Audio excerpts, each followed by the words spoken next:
Bonjour. Aujourd'hui, je vous propose une jolie histoire de souris qui s'appelle « 5 souris sans logis ». Au fond de la cave d'une vieille maison de la ville, 5 jolies petites souris passent des jours tranquilles. Un beau jour, cependant, l'une d'elles, Chiro, s'inquiète. Ce quartier devient de jour en jour plus dangereux. C'est vrai, rétorque Taro, en remontant son écharpe jaune. Le propriétaire de l'immeuble a maintenant 2 chats. Et ils sont vraiment gros, murmure Chibi.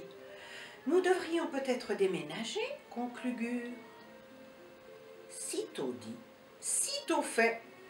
Les voilà qui arpentent les rues de la ville à la recherche d'un nouveau logis. Le premier jour, elles en trouvent un, mais il est trop humide et trop froid.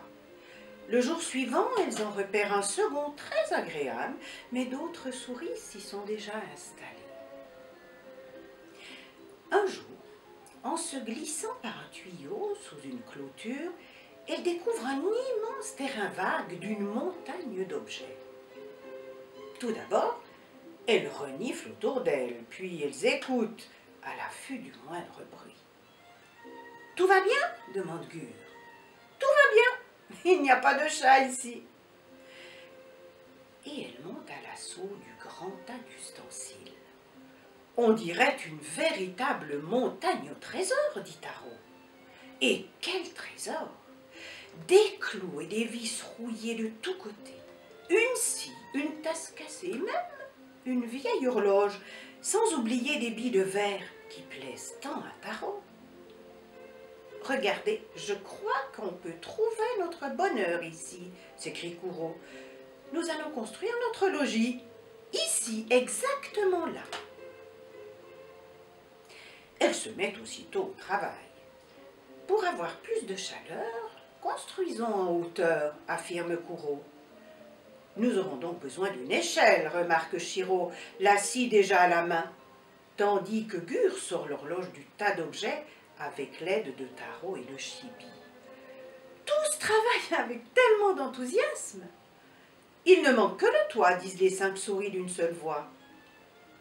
Une chaise renversée, le toit est trouvé.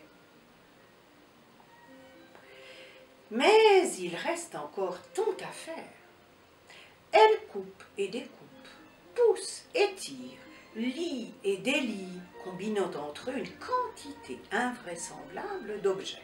« Passe-moi donc une tuile, fais attention, » dit Chibi inquiète. « Rassure-toi, je la tiens bien, » affirme Taro. « Chiro, que fais-tu avec ce pot de fleurs ?» demande Kuro en enfonçant un clou. « Si nous le fixons sur le toit, nous pourrons récupérer l'eau de pluie, » explique Gur, en l'attachant à l'aide d'une ficelle solide.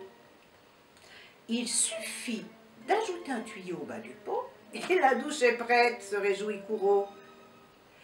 Une idée en amène une autre et tout en travaillant, les voilà qui de plaisir chantent à tue-tête.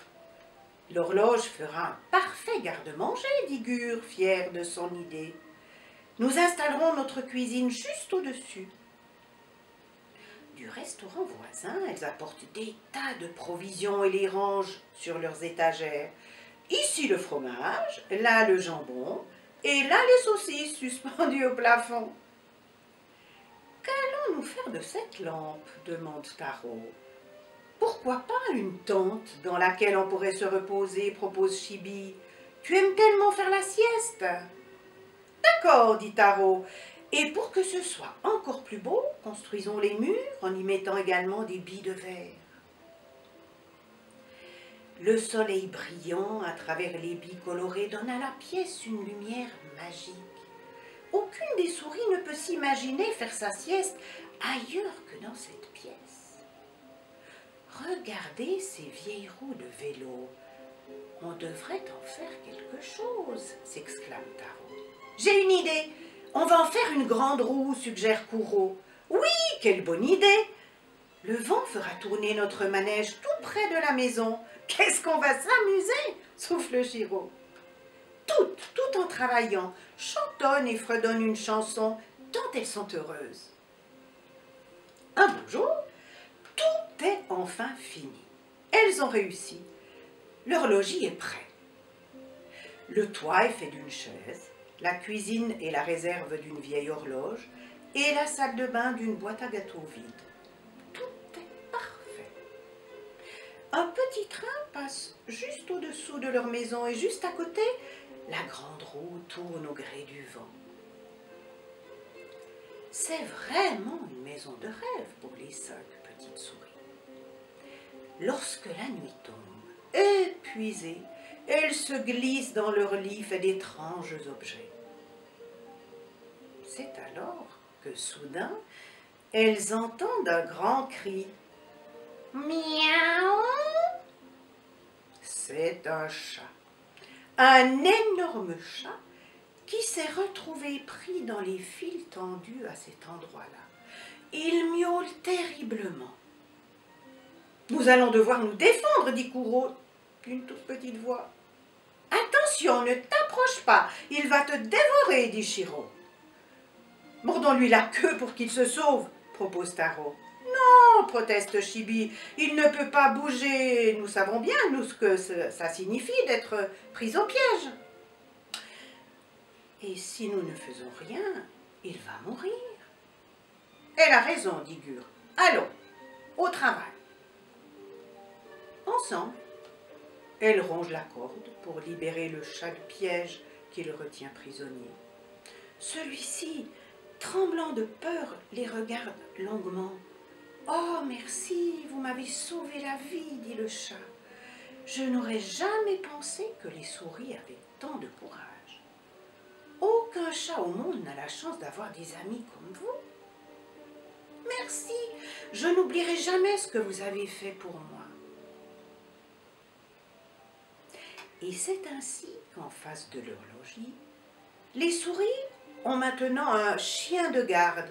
À vrai dire, c'est plutôt un chat de garde, mais bon. De mémoire de souris et de mémoire de chat, on n'a jamais vu ça. À bientôt les petits loups, portez-vous bien.